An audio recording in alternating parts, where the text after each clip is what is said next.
Art 18 of 25. Pup. Some Good Little Boys Go to Heaven by Stukin. Fall 1950, East Texas. Those two boys were throwing rocks in the river.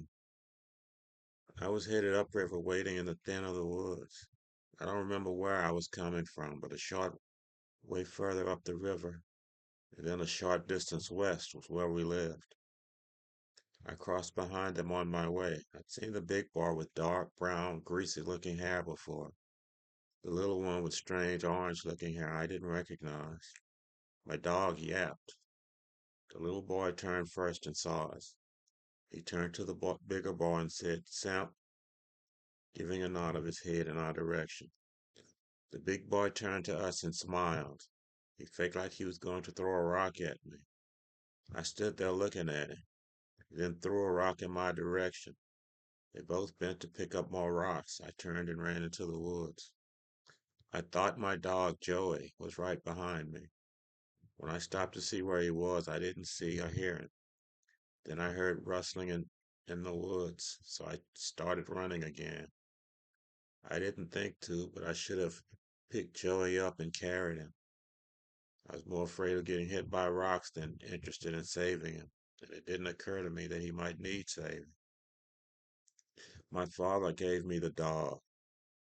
"Why don't you get yourself a dog? Every boy ought to have a dog." He laughed. He went to his car and pulled the dog out. He was small, just a mutt, mostly white, with brown patches on either side. There was something carefree and mindless in his manner. He was just a puppy. I guess that's how puppies are. He wasn't the dog I would have picked out for myself. I would have picked out a dog that I could hunt with, even though I didn't hunt. Or one that could guard the shack my mom and I shared, even though we had nothing worth guarding. I would have picked a dog that could have taken care of itself. He was a small dog that took every bit of looking after. His bark was more a whine than a threat or a demand. I loved him though. "Here you go, boy." I can still hear him saying. I took the puppy from my father, held him in my arms like he was the most precious thing I'd ever laid my eyes on. Yes. No. "What are you going to call him?" he asked. I thought for a moment. I came up with Joey. He laughed to say he'd never heard of a fellow naming a dog after himself. He took to calling me Pup after I gave the dog my name. My mama would call me that when he was there, just to humor him. When he wasn't there, she called us both Joey. I like to be called Pup at first. Now I can't stand it. He still calls me that, but my mama soon stopped. Pup isn't my name. I kept Joey nearby. I slept on the couch in the front room. I'd go to sleep with him lying on the floor beside me. I'd waken often he wouldn't be there.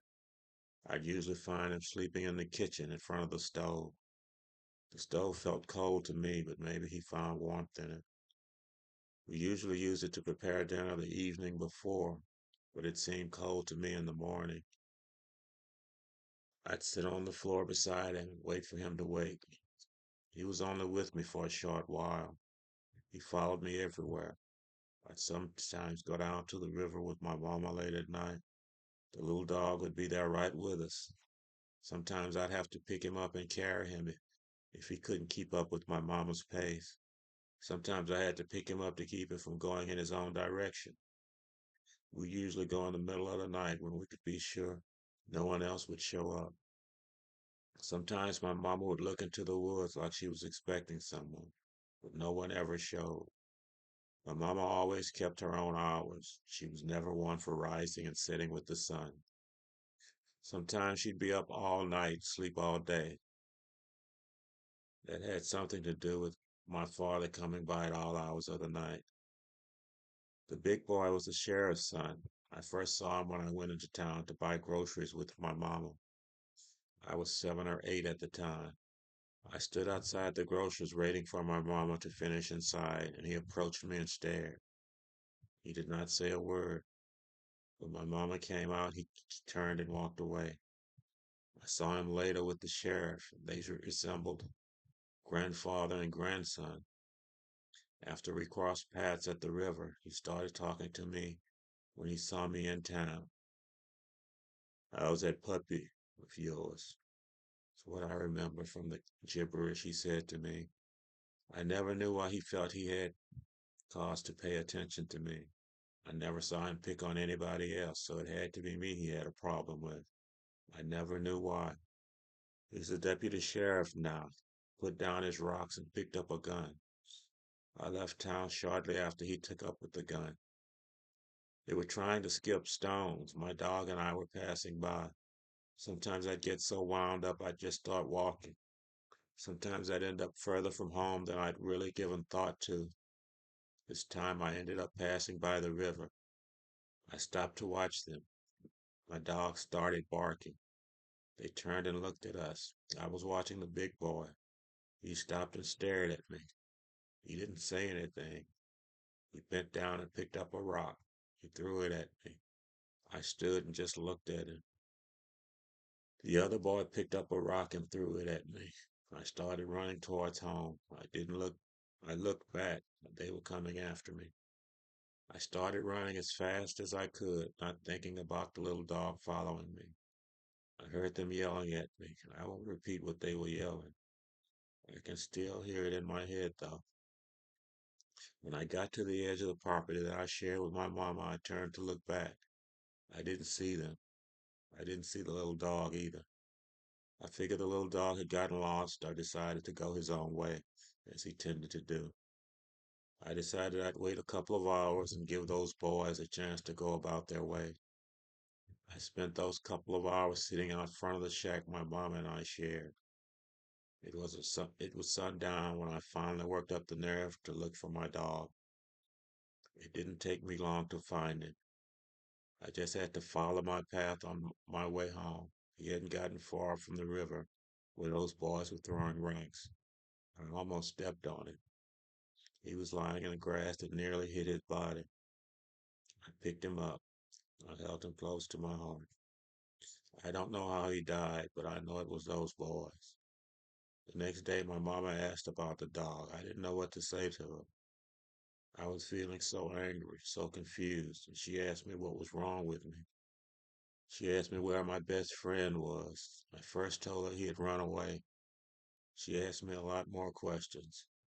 Where was he when you last saw him? Where had you looked for him? How long had he been gone? I started to cry. I told her he was dead. I told her about the boy skipping the stones, my running, my going back and finding him. My mama told me it was all right to cry. It was the first time I remember crying. It was also the last. I'd left the body out in the woods. My mama told me, you have to go get Joey. Go now. I cried the entire way. I stopped when I found him where I'd left him. I don't know, I just stopped feeling what I'd been feeling. I felt numb. It took almost an hour for me to force myself to bend over his body and pick him up. I cradled his body in the bend of my arm. I placed my other hand over his stomach. I felt like I was floating on air. When Mama looked up from the hole she was digging when we came in sight. When I was close enough to her, she reached out one of her arms, cradled Joey as I had when I reached her out to him. She handed me the shovel she held in her other hand. I finished digging the hole. We buried him. That's it.